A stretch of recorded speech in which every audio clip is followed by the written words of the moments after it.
I'm Lydia, and this is the story of how my life turned upside down. But let's start from the beginning. I grew up in a wealthy family, the only child of doting parents who gave me everything I could ever want.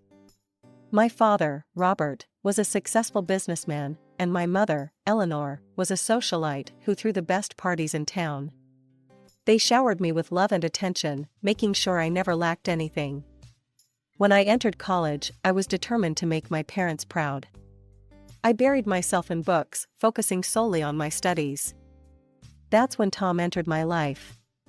Tom was persistent, I'll give him that. He'd wait for me after classes, bring me coffee during late-night study sessions, and even showed up at my parents' house one day. "Mr. and Mrs. Thompson," he said, standing tall in our living room, "I'm in love with your daughter, and I want you to know my intentions are serious." My father was impressed. He'd always wanted a son, someone to take under his wing and groom for the business world. Tom seemed to fit the bill perfectly. "Lydia," my father said to me later that evening, "why don't you give this young man a chance? He seems like a good catch." Reluctantly, I agreed to go on a date with Tom. To my surprise, I found myself enjoying his company. He was charming, attentive, and seemed genuinely interested in my thoughts and dreams. Our relationship blossomed quickly. Before I knew it, we were walking down the aisle, fresh out of college. My parents were overjoyed, especially my father, who saw Tom as the son he never had. "Welcome to the family, son," my father said, clapping Tom on the back at our wedding reception. "I have big plans for us." True to his word, my father helped Tom start his own business, a state-of-the-art car wash. He bought all the necessary equipment and even helped us purchase a small, cozy house. A year into our marriage, I gave birth to our son, Michael.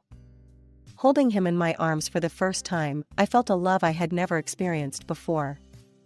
I threw myself into motherhood, becoming a full-time housewife.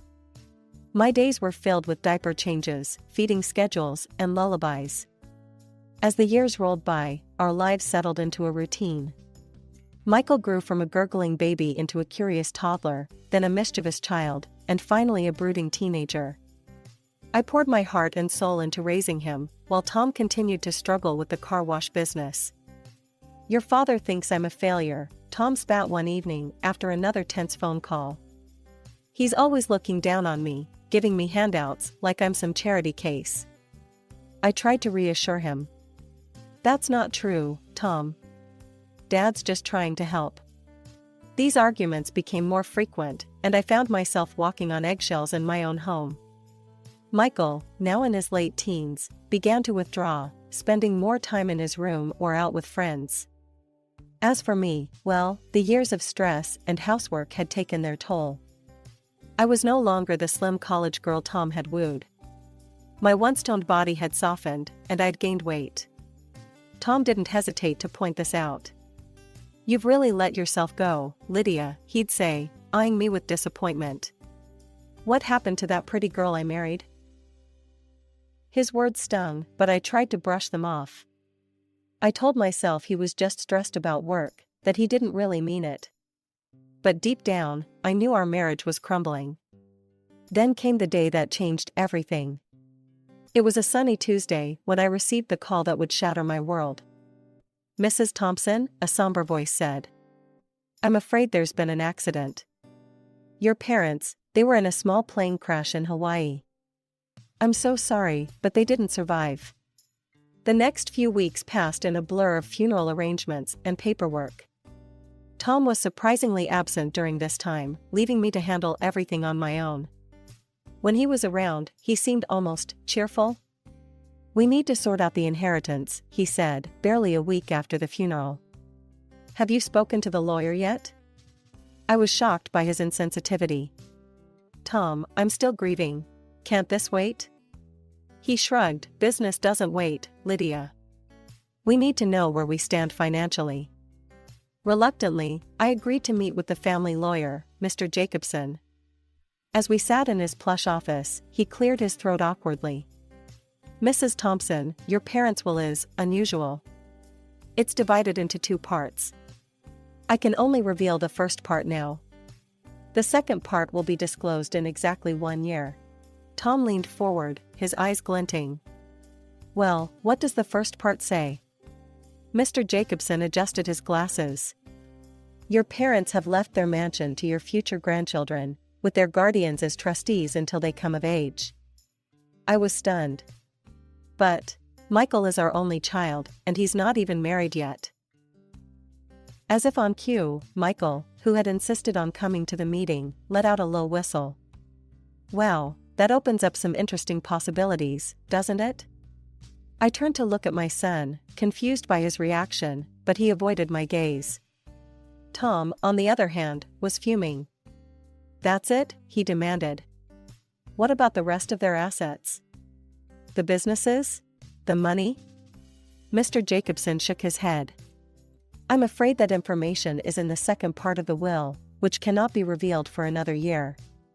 As we left the lawyer's office, I couldn't shake the feeling that something fundamental had shifted.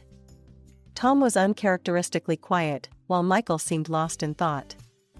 Just a few weeks after the reading of the will, Michael dropped a bombshell that left me reeling. Mom, Dad, he announced one evening at dinner, I have someone I want you to meet. The next day, he brought home a young woman named Sarah. She was pretty, with long blonde hair and a saccharine smile that didn't quite reach her eyes. This is my wife, Michael said, his arm around her waist. And she's pregnant with our child. I nearly choked on my tea. Wife? Pregnant? But when did all this happen? Michael shrugged, avoiding my gaze. We'd been dating for a while. When we found out about the baby, we decided to get married right away. I couldn't help but notice how his eyes flickered to Tom, who was nodding approvingly. Something about this whole situation felt off, but I pushed my doubts aside. After all, I was going to be a grandmother. Well, congratulations, I said, trying to muster up some enthusiasm. This is quite a surprise. Sarah's smile widened. Thank you, Mrs. Thompson. I'm so excited to be part of your family. From that day on, our household dynamics shifted dramatically. Sarah moved in, citing the need to be close to family during her pregnancy. At first, I was thrilled to have a female companion in the house. However, it quickly became apparent that Sarah had her own agenda.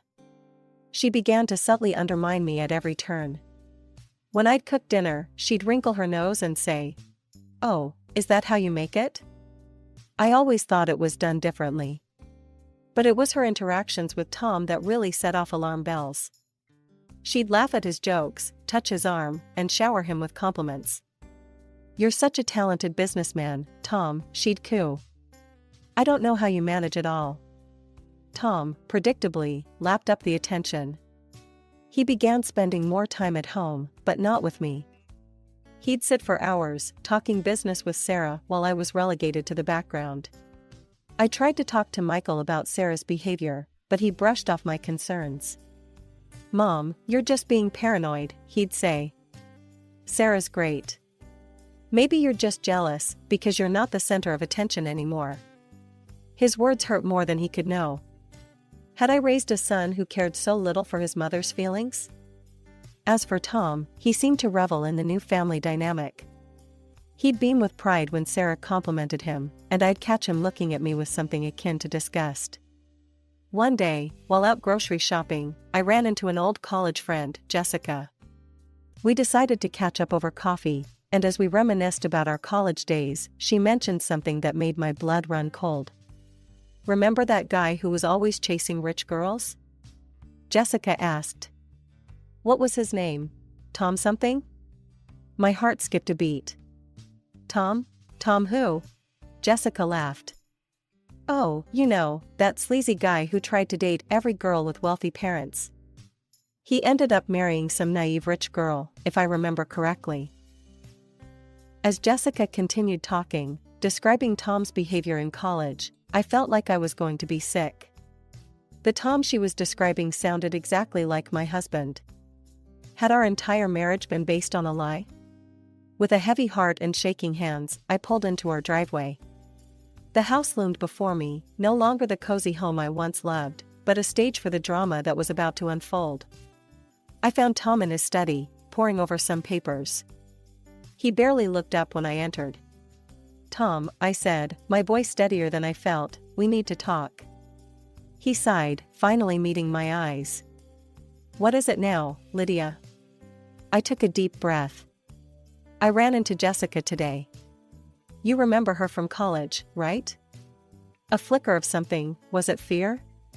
Passed across his face before he schooled his features into indifference. Vaguely. "What about her?" "She told me about a guy in college. A guy who pursued rich girls, looking for an easy meal ticket." I paused, watching his reaction. "Sound familiar, Tom?" For a moment, he just stared at me. Then, to my shock, he started laughing. Well, he chuckled, leaning back in his chair. "Took you long enough to figure it out, didn't it?" His cavalier attitude stunned me. "So it's true? You married me for my parents' money?" Tom shrugged, not a hint of remorse in his eyes. "Of course I did. Look, Lydia. I never loved you. I tolerated you because you were my meal ticket. But now?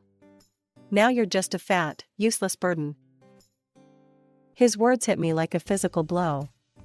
I staggered back, tears welling in my eyes. "Why are you telling me this now?" I whispered. A cruel smile twisted his lips. "Because, my dear wife, I don't need you anymore.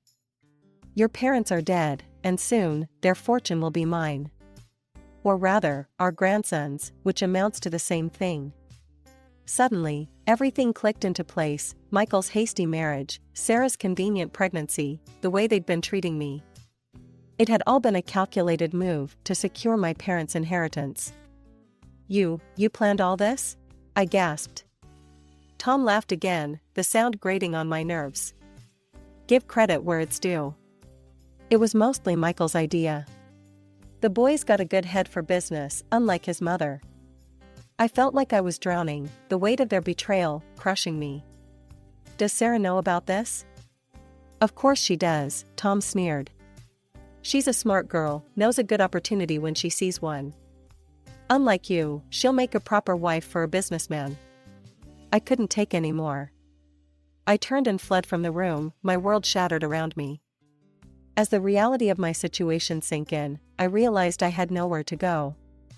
I had no money of my own, not even enough to rent an apartment.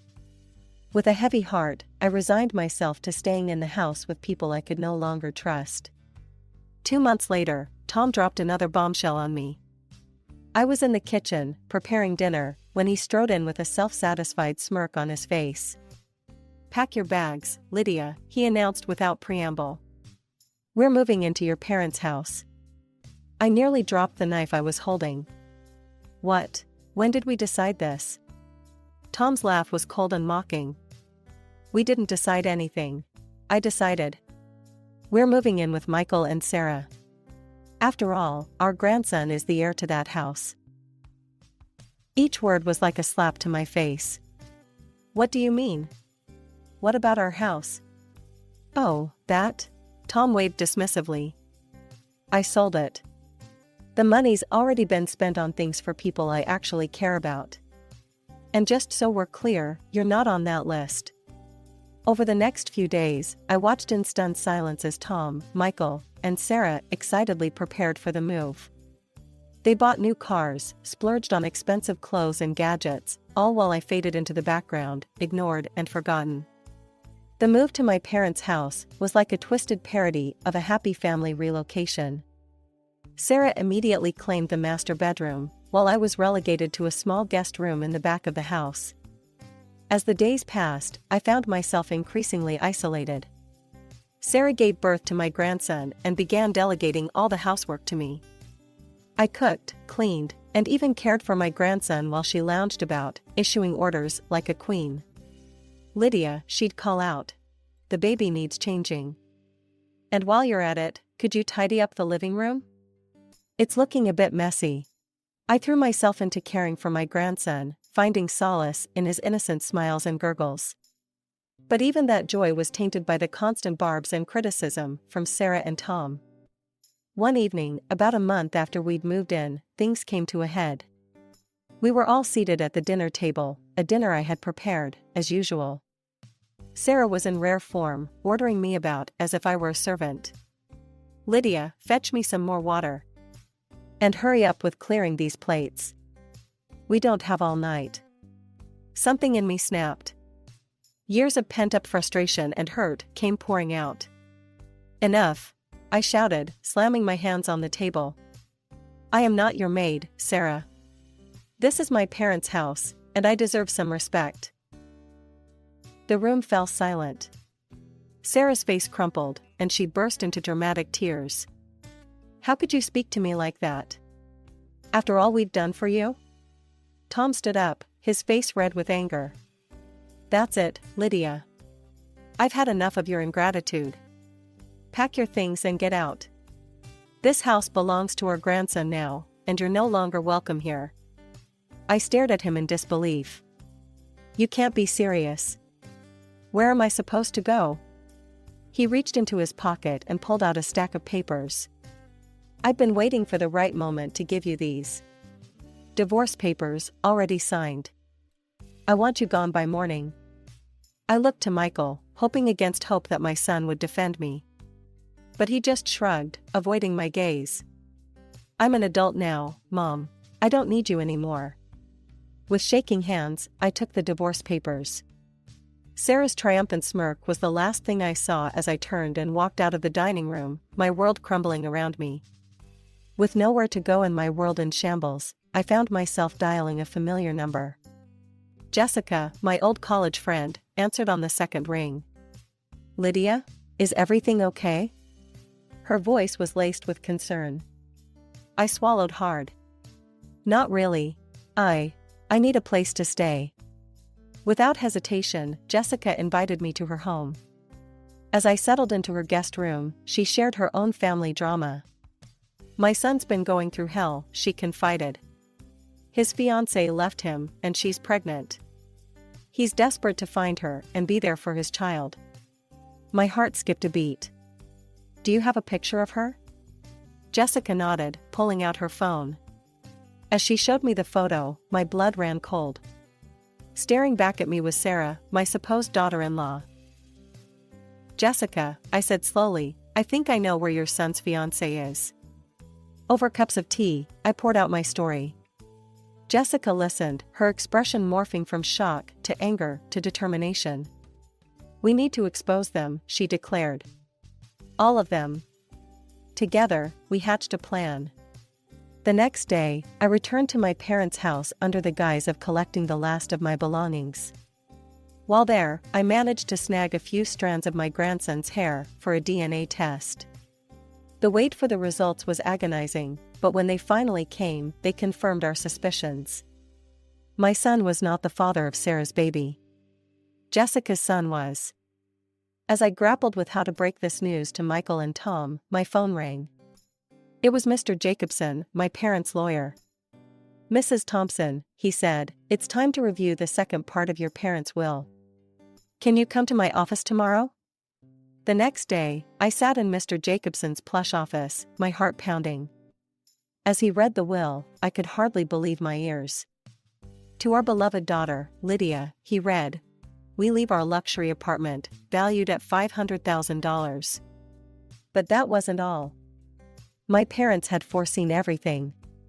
In the event of a divorce, all their property, including Tom's business, would come to me.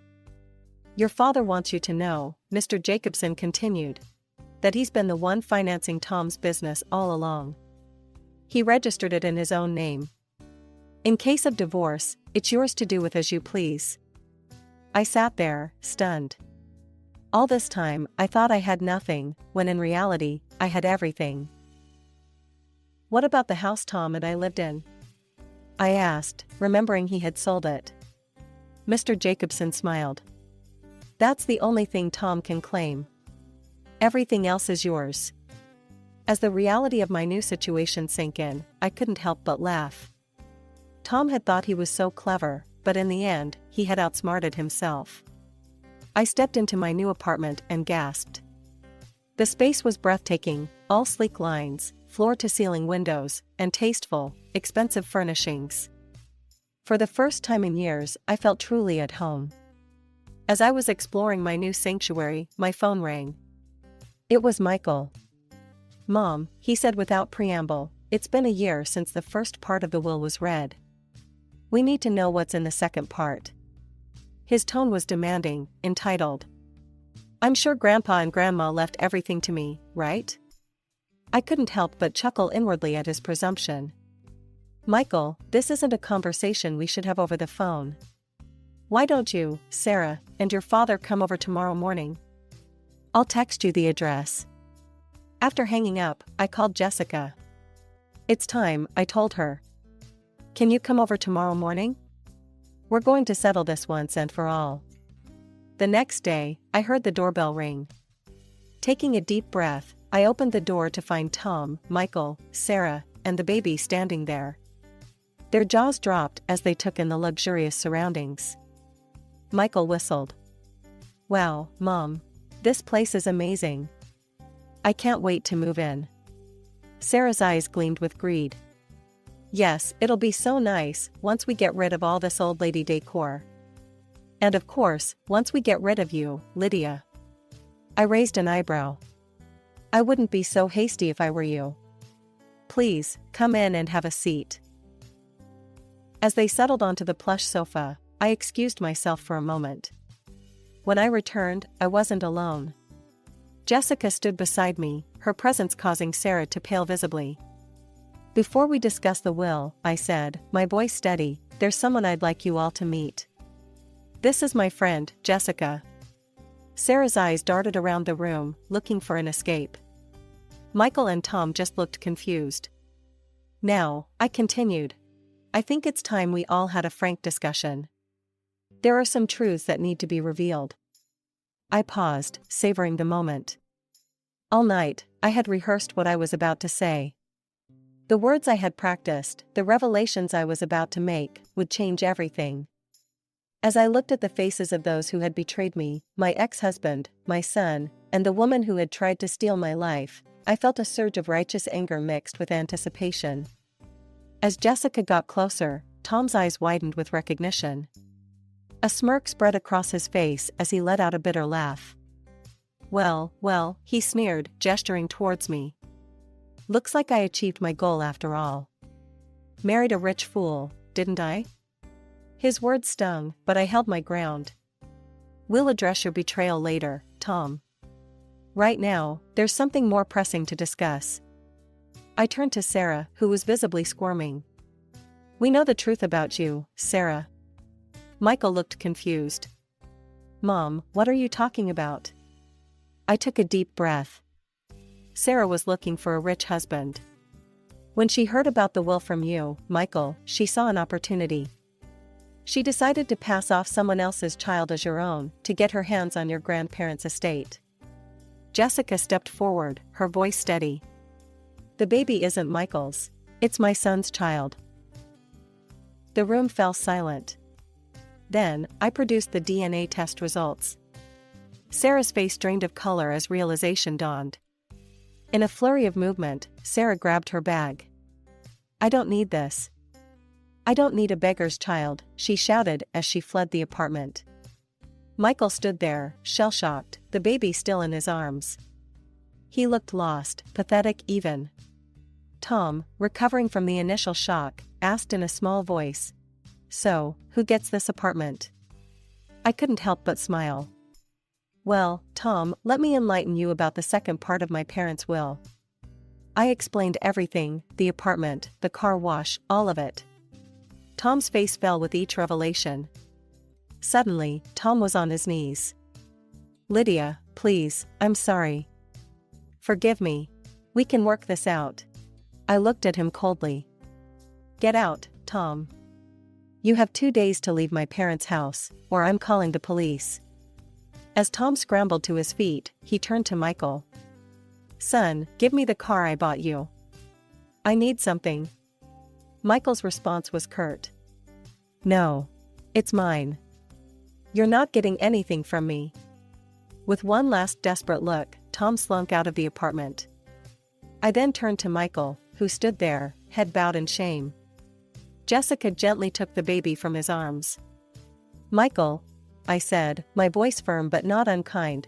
"Since it turns out I don't have any grandchildren, there are no other heirs to your grandparents' home besides me. I need you to move out as well." He nodded, not meeting my eyes. "I'm sorry, Mom. For everything. I'll go pack my things." With that, he too left the apartment. As the door closed behind him, I let out a long breath. The apartment was quiet now, save for the soft coos of the baby in Jessica's arms. I looked at my old friend, feeling a mix of emotions, relief, sadness, and a strange sense of liberation. "Well," I said, managing a small smile, "that didn't go quite how I expected when I woke up this morning." Jessica nodded, bouncing the baby gently. "You did what you had to do, Lydia. They left you no choice." As I sank onto the plush sofa, I realized that for the first time in years, I was truly free. Free from deception, free from manipulation, and free to live life on my own terms. The months following the confrontation flew by in a whirlwind of change and self-discovery. I found myself settling into my luxurious apartment, the space becoming a sanctuary of peace and new beginnings. One of my first decisions was to rent out my parents' house. It felt right, somehow, to have the property occupied by a young family who appreciated its warmth and history. The rental income provided a comfortable cushion, adding to the proceeds from selling Tom's car wash business. My friendship with Jessica blossomed. We'd meet for coffee, sharing stories, and supporting each other through the ups and downs of our new realities. And then there was little Tommy, Jessica's grandson, the child I had once believed to be my own. Despite the painful circumstances of his birth, I found myself developing a deep affection for the boy. "He has your eyes," Jessica would joke during our visits, and we'd laugh, finding humor in the absurdity of our intertwined lives. My relationship with Michael was a work in progress. The betrayal had cut deep, but he was still my son, and I couldn't bring myself to sever that bond completely. Our interactions were tentative at first, awkward phone calls, and stilted meetings in neutral coffee shops. But slowly, painfully, we began to rebuild. As for Tom, he became a ghost in my past. I heard through the grapevine that he'd fallen on hard times, his grandiose dreams of wealth and status crumbling in the wake of his exposed deceit. I saw him only once, by chance, as I was driving through town.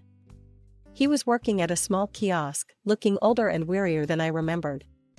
For a moment, our eyes met, and I felt a flicker of something, not love or longing, but a kind of closure. Then the light changed, and I drove on, leaving that chapter of my life firmly in the rearview mirror.